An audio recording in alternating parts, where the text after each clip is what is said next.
With a little post-win adrenaline there. Nice story. He gets his first major league win. And the thing about him is, as much as we praise Sessa tonight for kind of bouncing back after the first three, in a reliever situation and a young guy like that in his fourth major league appearance tonight, you want to see him bounce back from a rough one last night. Bob, I've had multiple conversations with the great Mariano Rivera, and he said exactly what you just said.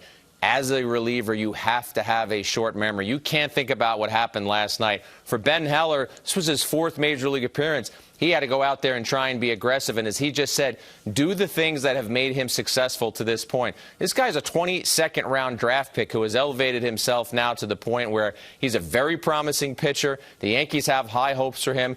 Remember, he was part of that Andrew Miller trade. And I remember talking to general manager Brian Cashman after that deal. And he said, we love this kid's arm, averages about a strikeout an inning, and throws 98.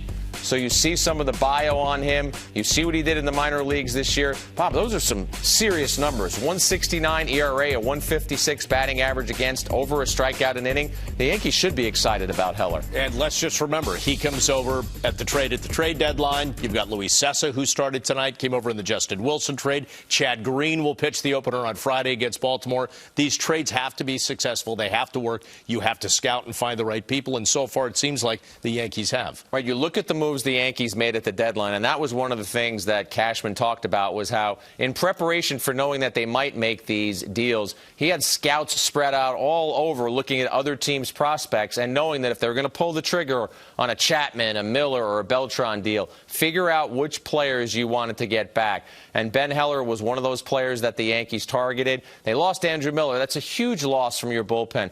But when you lose Miller and Chapman from your bullpen, and then a few weeks later you have a night where you get 7 hitless innings, if you're the Yankees tonight, you're feeling pretty good about the choices that you made. Yeah.